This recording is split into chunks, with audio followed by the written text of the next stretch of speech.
وہ میری دھڑکنوں کو دبا رہا تھا۔ یہ احساس مجھے ہراساں کر رہا تھا۔ تبھی میں سوچنے لگی کہ قاسم میرے سامنے آ کر حقیقت میں یہ سب کچھ کرے گا تو مجھے کتنا سکون ملے گا۔ کبھی کبھار وہ مجھے یہی کہتا تھا کہ سوچو میں تمہارے ساتھ یہ سب کر رہا ہوں، تمہیں کیسا محسوس ہو رہا ہے۔ میں بھی آنکھیں بند کر کے ایسے سوچتی تھی اور یوں سکون کی گہری وادیوں میں کھو سی جاتی تھی۔ مجھے ایسا لگتا تھا جیسے قاسم میرے پاس موجود ہے۔ میں خود کو سکون دیتی تھی اور یہ تصور کرتے تھے جیسے وہ قاسم میرے ساتھ کر رہا ہو۔ پر اب میں نے فیصلہ کیا کہ میں ہر حال میں قاسم سے ملوں گی، چاہے کچھ بھی کرنا پڑے۔ قاسم نے کہا تھا کہ ہمیں ملنا ہے، اور ایک دن میں نے اماں سے کہا، اماں مجھے نجمہ کے یہاں جانا ہے۔ اماں نے کہا یہ کیسی باتیں کر رہی ہو، ابھی پرسوں ہی تو تم نجمہ کے پاس سے آئی ہو۔ میں نے اماں سے کہا نجمہ نے انٹری ٹیسٹ پاس کر لیا ہے اور اس نے اپنے گھر بہت بڑی دعوت رکھی ہے، مجھے اس دعوت میں جانا ہے، ورنہ اس سے لگے گا کہ میں اس سے خوشی میں شریک نہیں ہوں۔ اماں نے کہا ٹھیک ہے، میں تمہارے بھائیوں کو کہہ دوں گی کہ وہ تمہیں وہاں چھوڑ کر۔ میں گھبرا گئی کیونکہ میرا بڑا بھائی وسیم بزی تھا اور میرے چھوٹے بھائی موبائل میں گیم کھیل رہا تھا۔ میں نے اماں سے کہا اماں میں خود ہی شام کو چلی جاؤں گی۔ اماں نے کہا ٹھیک ہے۔ میں بہت خوش ہو گئی اور جلدی سے تیار ہو گئی۔ میں قاسم کو حیران کرنا چاہتے تھے، اس لیے میں نے بہت چمکیلے کپڑے پہنے جو خاص نجمہ کی شادی کے لیے بنوائے تھے، ورنہ الگ بات تھی کہ اس نے شادی سے انکار کر دیا تھا۔ جب میں نے وہ کپڑے پہنے تو میرا حسن جوبن پر تھا اور وہ کپڑے مجھے بہت زیادہ فٹ ہو گئے۔ میں نے گون بھی پہن لیا تھا تاکہ اماں مجھے اس حالت میں نہ دیکھ سکے۔ جاتے جاتے اماں نے مجھے روک لیا اور کہا دکھاؤ تو صحیح کون سے کپڑے پہن کر جا رہی ہو۔ اماں کی بات پر میں نے کہا ارے اماں بس کریں، میں اگر دکھاؤں گی پہلے ہی لیٹ ہو گئی ہوں۔ میں بھاگتی ہوئی باہر آ گئی تھی، سانس پوری طرح پھول چکی تھی۔ اب میں اس جگہ کی طرف جا رہی تھی جو ہمارے محلے سے کافی دور تھی، لیکن شام کے وقت رش کم ہوتا تھا اور گرمیوں کے دن بھی چل رہے تھے۔ قاسم نے مجھ سے کہا تھا کہ ہم پچھلی طرف ملیں گے۔ جب میں وہاں پہنچی تو قاسم انتظار کر رہا تھا۔ اس نے مجھے دیکھتے ہی میرا ہاتھ پکڑ کر درخت کے پیچھے لے جا کر کہا میں تمہیں بتاؤں گا کہ یہاں کیوں بلایا ہے۔ میں نے تھوڑی گھبراہٹ سے کہا قاسم مجھے یہاں کیوں لائی ہو؟ قاسم نے جواب دیا چلو نہ تمہیں بتاتا ہوں، میرے ساتھ صحیح جگہ آؤ۔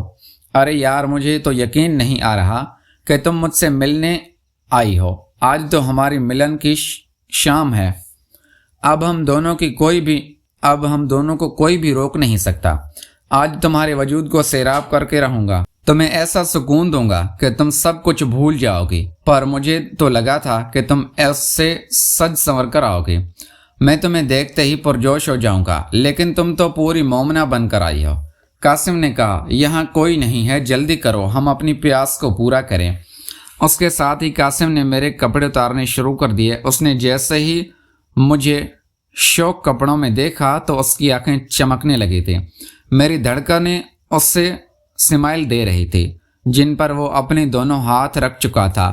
قاسم نے کہا اب دیکھو یہاں کوئی نہیں ہے، جلدی کرو۔ قاسم نے میرے اتارنے کا عمل جاری رکھا تھا۔ کچھ منٹوں میں پوری طرح قاسم کے سامنے تھی۔ قاسم نے مجھے اس پرکشش سراپے میں دیکھا تو اس کی آنکھیں پھٹی کی پھٹی رہ گئی۔ اس نے کہا ارے اسما مجھے تو پتا ہی نہیں تھا کہ تم مجھے خوش کرنے کے لیے یہ سب کرو گی، تم بہت اچھی لگ رہی ہو۔ یوں کہتے ہوئے قاسم نے مجھے اپنے قریب کر لیا اور مجھے محسوس کرنے لگا۔ وہ میری دھڑکنوں کو محسوس کر رہا تھا، وہ جو کمرے میں دیکھتا رہتا تھا اور پھر اپنا چہرہ بھی ان دھڑکنوں پر رکھا۔ اب وہ اتنی تعریف کر رہا تھا کہ میں سب کچھ بھولنے لگی تھی۔ اس کے بعد قاسم نے مجھے وہیں پر لٹا دیا۔ میں بہت زیادہ گھبرا گئی تھی اور جلدی سے اٹھ کر جانے لگی۔